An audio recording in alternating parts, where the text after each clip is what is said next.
So everyone, today we are going to have a fun interview with Mike Mcleod, who is from GrowNOW, and he is an executive functioning and ADHD expert and coach. And I'm really excited to have him here today because most people with neurodiversities will have some executive functioning challenges. And it became a real big buzzword, I think, during the COVID lockdown. People were suddenly more aware of how their children reacted and interacted. And so the first thing I'd love to have you do, Mike, is share with us the definition of executive functioning challenges. Of course. Yeah. So executive functioning is really an incredibly misunderstood set of skills. And that's a shame because executive functioning is really the greatest predictor of success that we have for human beings. It's not IQ. It's actually executive functioning that allows you to, get a home, make friends, keep friends, get a job, keep a job, and, be able to, live independently and be successful and achieve your long-term goals. That's all executive functioning. And most people think that executive functioning is just time management and organization. So that's the top two things that people think of is the ability to set alarms for yourself, use a calendar, and clean your room and clean your backpack and clean your locker. And that is the smallest possible fraction of what executive functioning is. My personal favorite definition of executive functioning is Dr. Russell Barkley's definition. And Dr. Russell Barkley is the worldwide leader on ADHD and executive functioning. Nobody has done more research and published more books and done more for the field than he has. So if you're listening to this podcast and you're interested in executive functioning, definitely check out Dr. Russell Barkley and his great books and research and type his name into YouTube and podcasts and things like that. So he defines executive functioning as when we take an action to ourselves. We stop responding to the outside world and external stimuli like screens, which is why executive dysfunction kids are highly prone to screen addictions, which I'm sure we can get into later. But we stop responding to the external world. We look within. We take an action to ourselves to stop ourselves from what we would have done on impulse. And instead, we aim our behavior towards the future. And we allow ourselves to self-regulate and self-motivate towards new, challenging, boring, non-stimulating activities now so that it benefits us later. So that's the executive functioning system, is when we as humans become future-oriented beings. When we think about the future, we visualize the future, we feel the future, and we change what we're doing now to make that future better. Wow. There you go. I'm speechless, and I'm not often speechless, but that is an incredible definition. And I did not know that being future focused had anything to do with executive functioning skills. So thank you so much for sharing that.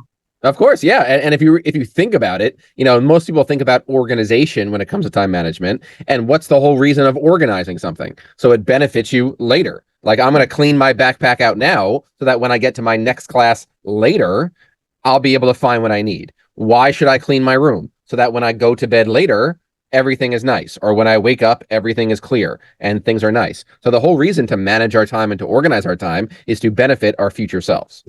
Now, my understanding is that executive functioning skills are not fully developed until age 25. Is that an accurate thing? It's definitely accurate. Okay. So it's between 25 and 30 years old, more towards 30.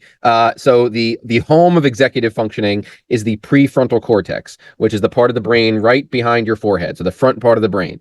And over the first 30 years of life, the brain develops and strengthens from back to front. So the front of the brain is the last to develop, and it takes a lot of relationships and a lot of experiences, trying new things, doing new things, failing, being uncomfortable, being bored, being exposed to different people and different places and different experiences. That's what builds the brain. So it's those kids that wake up in the morning, go to school, come home, stay home, play Fortnite, Minecraft, Roblox, sit on their phone, sit on TikTok. Those are the kids that are really going to struggle with their executive functioning development because every day looks the same. Interesting. So I thought that was really interesting because men, or for boys, the car insurance is high until they're 25. There you go. So I was like, oh, is there a correlation with that? Probably. And so as a society, we expect our children to be able to do all these executive functioning activities as early as age 8, maybe, right? Maybe even younger nowadays. I don't know. I don't have young kids anymore. What do you say to that? I would say that's in some ways, I think there is a valid point that in today's world, kindergarten and first grade today look a lot more like, third, fourth, fifth grade when you and I were kids. So kindergarten and first grade became a lot more academic and rigorous over the past 5-10 years, which has been terrible because those kids need to play, and not be tested. And that's what's creating a lot of school anxiety and school refusal and things like that. But yeah, I think you can also make the argument that we're also over accommodating a lot of kids. And a lot of kids are being given really extensive 504s and really extensive IEPs that are lasting till graduation day and never being faded away. And they're not ready for college because there's not a college out there that can provide what a public school can provide with an IEP or a 504. So I think you can make the argument both ways that we're setting expectations too high, but I think you can make a stronger argument that for kids 18 and below, we're actually setting the bar a little low, and accommodating them too much, giving them too much extra time to submit tests. There's too many schools now that are getting rid of grading systems. There's too many schools out there that are getting rid of detentions. There's too many schools out there that are getting rid of zeros and refusing to fail kids if they don't do their work or don't pass any tests. So it's a lot of like participation trophies out there. So things like that, because they don't want to deal with the parents and deal with lawyers and things like that. But I think there's an argument that you can make that we're setting the bar too low, and then once they age out of 12th grade, they cannot succeed at college, they can't get a job, and they're kind of screwed. That's interesting that it, like, both sides of the coin, it's really affecting. So what do we do? So what we have to do is we have to bring executive functioning principles into school, period. So teachers, psychologists, pretty much everybody who works directly with kids in a school got little to no executive functioning training on the way to get their master's degree or whatever it is to work with kids. I can tell you right now, I got my master's in speech and language pathology in 2015, and we talked about executive functioning for maybe a day, 2 days. I did all of my executive functioning training after I left academia. So we have to bring executive functioning principles into school. We have to bring play back to the younger grades. It needs to be more play-based and project-based and experiment-based. So kindergartners should not be doing all these extensive math and reading and writing that they're doing all over the place. So we have to bring back play. We have to bring back project-based learning. We have to bring back community partnerships with schools and kids doing internships and externships out in the community. We have to get rid of all the crazy standardized testing. We have to get rid of this ridiculous lecture listen model of American education. We have to do something about homework because it's just becoming a fight for 3 hours every day after school with the parents. And the number one thing is we have to get all of this technology out of school. So kindergartners getting iPads, kids getting Chromebooks, MacBooks, and all of school revolving around a laptop has completely ruined education. We'd like to take a moment to thank our amazing sponsors who make this podcast possible. First up, we have 3D Learning Experts. If you or someone you love struggles with dyslexia, dyscalculia, or similar learning differences, 3D Learning Experts is here to help. They specialize in virtual tutoring for students of all ages. From first grade to adulthood, their expert tutors use the proven Orton-Gillingham method for language arts, structured and sequential program for writing success, and a multi-sensory approach to math. This ensures students enhance their reading, writing, spelling, and math skills in a way that suits their needs. Empowering students with confidence and success. That's what 3D Learning Experts is all about. To learn more, visit 3dlearningexperts.com. And when it's time to unwind, why not escape to fabulous Las Vegas with Casa Arce Vacations? Whether you're planning a quick getaway or a family reunion, Casa Arce Vacations offers 4 unique stays at one convenient location. Just under 3 miles from the Strip, choose from a cozy tiny house, 2 stylish studios, or a spacious 4-bedroom, 2-bath unit. All guests have access to amazing amenities, including a play pool, putting green, barbecue, fire pit, and each unit has its own private patio. Perfect for any occasion, they've got the ideal spot for your next adventure. Start planning your trip today at facebook.com/Casa RSA Vacations. Thank you to our sponsors for their support and for the incredible services they provide. Now, let's get back to today's episode. So that's a long list of changes. Oh, yeah. It's a mess. It's a mess. And realistically, we don't have control over 96% of what you said as parents, right? So what can parents do to help their children develop their executive functioning skills? Excellent question. So the number one thing that parents have to do and have to think about is the best way to strengthen executive functioning is through varied experiences. So kids' days have to look different. And the only way to do that is to significantly decrease, or even in severe cases, fully eliminate screen time in the home. So if your child has an ADHD diagnosis and executive dysfunction diagnosis, chances are you're going to have a screen-free house. Chances are you're going to have a video game-free house. If not, your house is basically a casino with a gambling addict living in it. So if screens and video games are available to your ADHD child, they are going to pick that 100 times out of 100 instead of doing other things. So you need to be very, very careful about screens, video games, smartphones. There's a new book out now called The Anxious Generation that every ADHD parent needs to read, by Jonathan Haidt, talking about the dangers of screen time and what it's done to young brains and play and executive functioning. So that's a great book to read. And you have to, sign your kids up for multiple different things. You have to make sports after school, clubs after school, Boy Scouts, karate, all whatever it is. You have to get your kid involved in different things out of the house as much as possible. Now, I raised 4 children, and I raised them when screens were not what they are today. And we didn't have TV on during Monday through Thursday or Sunday through Thursday, something like that. But I'm thinking, like, I couldn't have financially afforded to have all my kids in multiple activities throughout the week. So, maybe just getting kids to go out to the park or the playground could be things that don't break the bank financially for people, or for lower income people who, they can't even afford one activity. But playgrounds and parks are still around. And 100%. And basketball hoops are probably much easier to utilize these days than they were when you and I were kids. You would wait in line to use the basketball court back in the day when I was a kid. That's really helpful to know that, though, that really as parents, they need to put their foot down and go against the grain of society. Yes. I was recently talking to a teacher, and he said that he can't get the kids to put down their phones during school. There you go. Blew my mind, because when my kids were still in school, they weren't allowed to have their phones out. Now, that's not at all a thing. They can't get the kids to put them down. Correct. Yeah. Well, when your kids were younger, it was probably a phone. Now it's a computer. So, let's be honest, we call it a phone, but it's a supercomputer in your pocket that you take everywhere. And the cell phones of today are stronger than the laptops we had in college. So I didn't even have a laptop in college. Yeah, there you go. So there you have an electronic typewriter, and I was like, was fancy. All right, there you go. But that's exactly it. Screens, we're giving kids screens before their brains are ready for it. And it's just giving them constant stimulation. And one of the biggest things that screens do to kids is it eliminates boredom.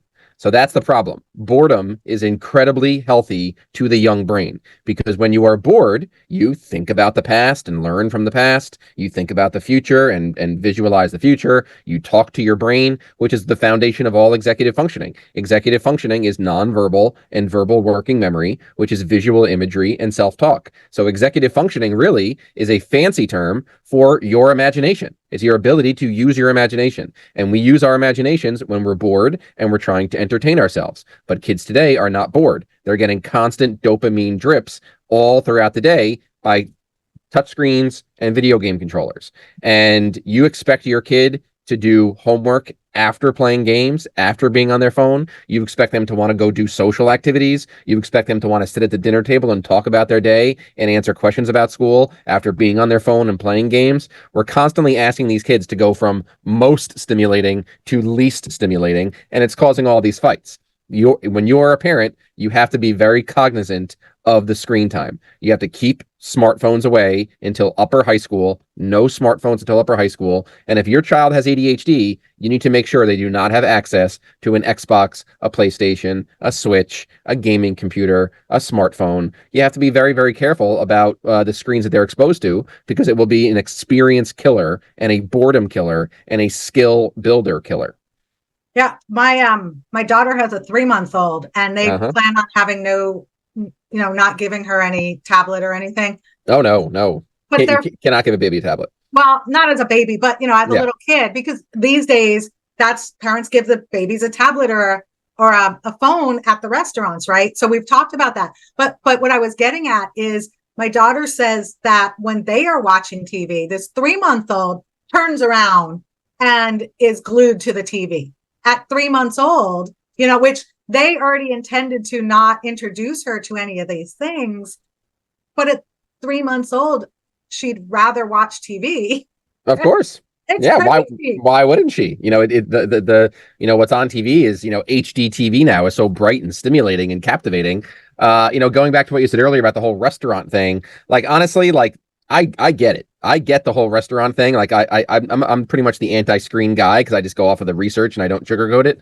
But the whole thing of parents giving kids a cell phone or a tablet at a restaurant so they can sit down and have a nice, quiet, peaceful meal, I get it. I've never seen that and judged those people. The only recommendation I make is don't give it to them right away. Sit with them, engage with them, let them color, let them play games, and only give it to them once they start getting rambunctious and grabbing the salt and pepper and making a mess and, not allowing you to do that. But hey, if you go out to dinner and you want to have a nice, peaceful dinner with your partner, your spouse, and your kid is there, give them a phone guilt-free. That's just there at the restaurant. What we're talking about is on a day-to-day basis within the walls of the home. If you have a screen-filled house and your child has open access to screens and open access to games, it's going to be very hard to get them to do anything that is not instantly stimulating. I'm talking about brushing teeth. I'm talking about showering. I'm talking about homework, going outside, playing, meeting new people, signing up for sports, pretty much all things that are actual real-world skills that they're going to need in life. They're not going to want to do it because they're going to do the screens instead.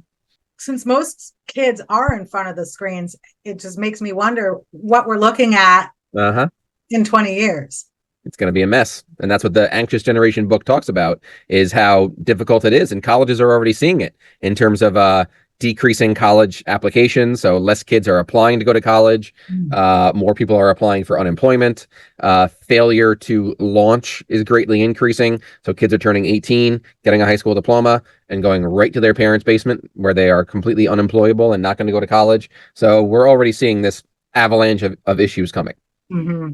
What do you feel like is the percentage of neurodiverse individuals with executive functioning challenges? Probably close to 100%. Really? Executive functioning is the foundation of all things, of all skills, of all of these things. If you have ADHD, you have executive functioning challenges, because ADHD is executive functioning developmental disorder. So there's no, my son has ADHD and I think he has executive functioning problems. They are one and the same. ADHD is a disorder of executive functioning. If you have autism, you have some executive functioning challenges. Dyslexia, executive functioning challenges. Just to kind of run through this, I mentioned earlier that executive functioning is taking an action to the self, but let's very quickly kind of run through what the true executive functioning skills are. In the past, executive functioning was seen as external school-based skills, but now we know they are internal, crucial life skills that are the greatest predictor of success that we have.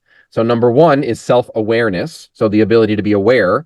So when parents first call me to sign their kids up for executive functioning coaching, the first thing they always say to me is, there's no way my son is going to agree to do this. He's going to hate it and he's not going to want to do it. And how am I going to get him to join the session with you? What am I going to do?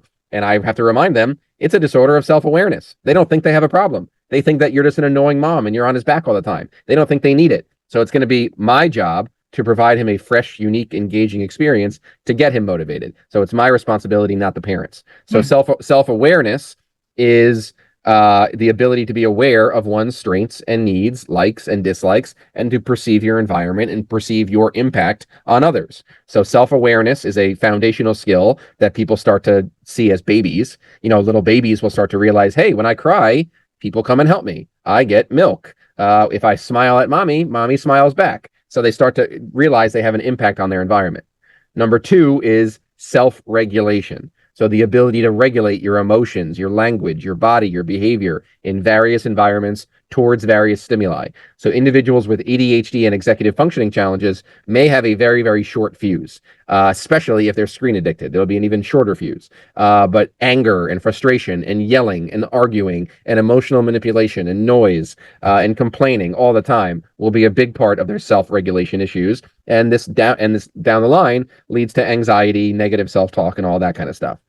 Number three, self-motivation towards non-preferred tasks. So basically, the ability to motivate oneself towards anything that's not screen-based. So to intrinsic motivation towards non-screen-based tasks. And then number four is self-evaluation, the ability to learn from past experiences, apply it to the present, and not repeat mistakes over and over and over again. So we're talking about these internal executive function skills that need to be strengthened between 0 and 18. As they get older, they can still be strengthened. It's the most malleable plastic part of the brain. It just gets harder, after 18.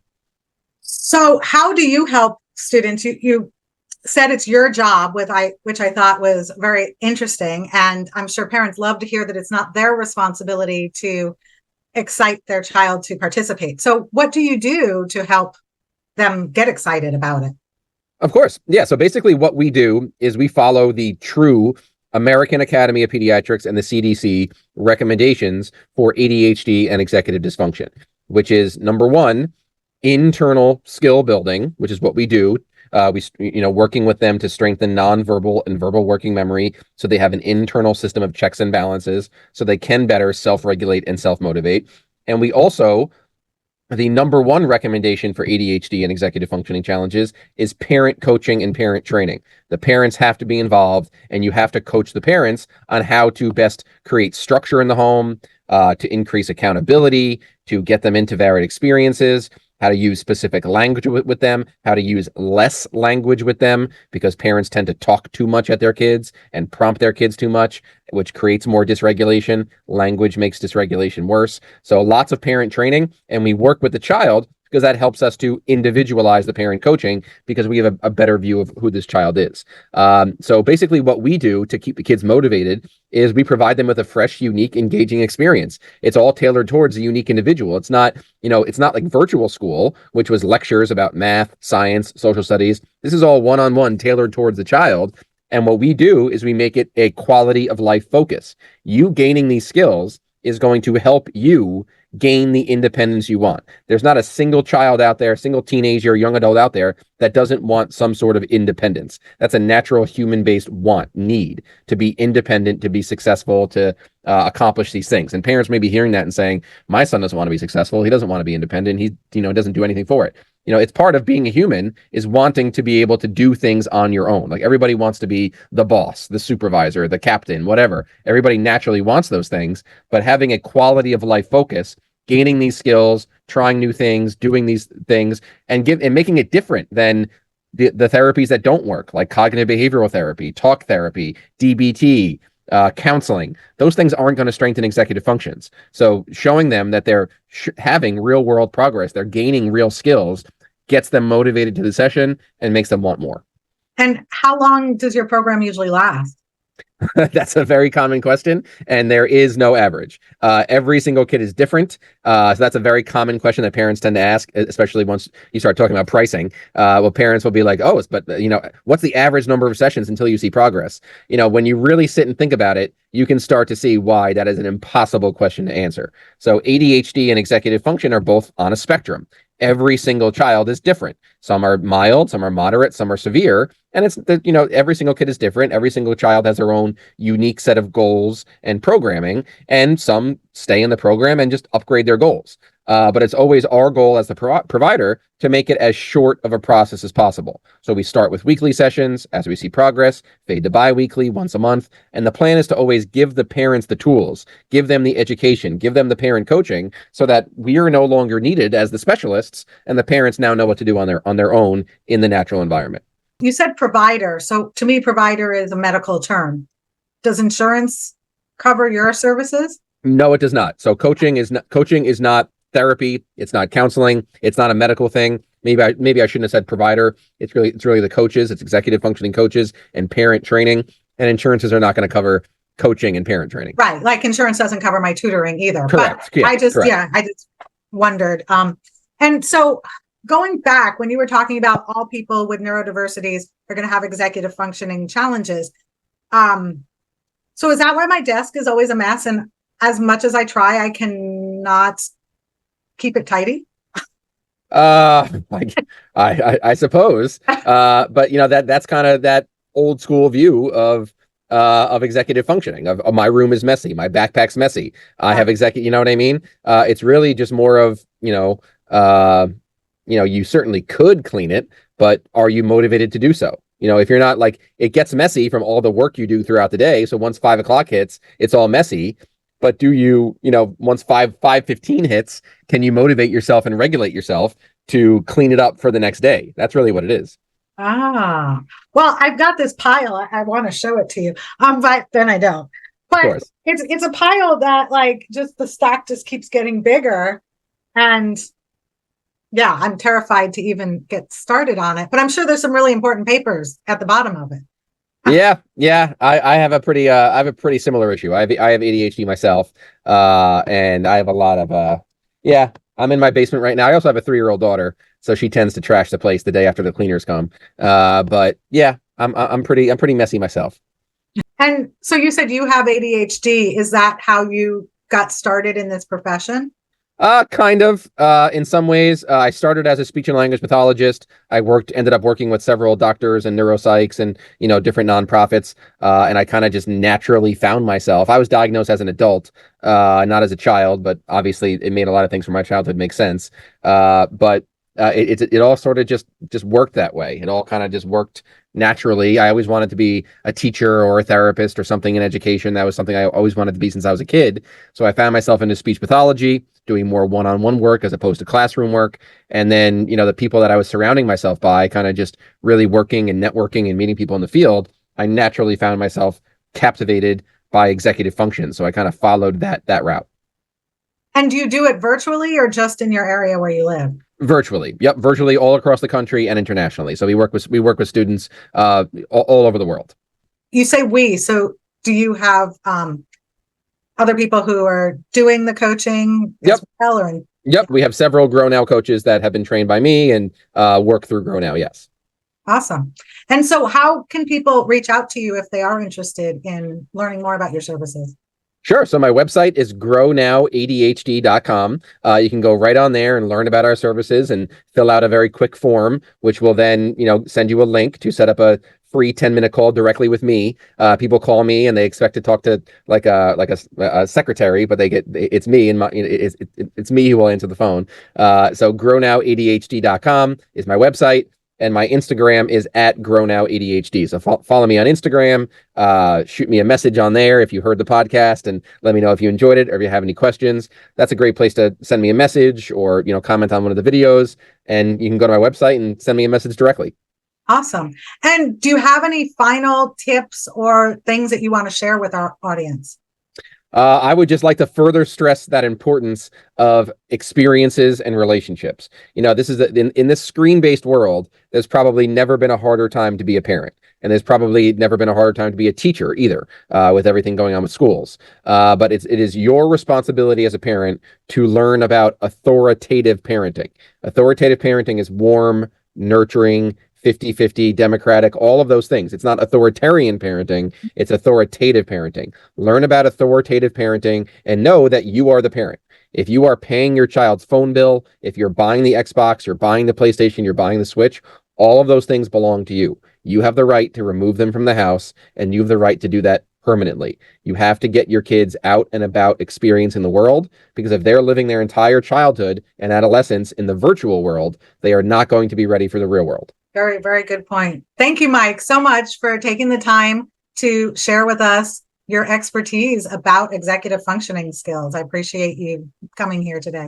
Yeah, thanks so much for having me. I was so happy when you reached out, and it's a privilege to be a guest here on your excellent podcast. And thank you for all you do and the work that you do and the services you provide. So thank you so much.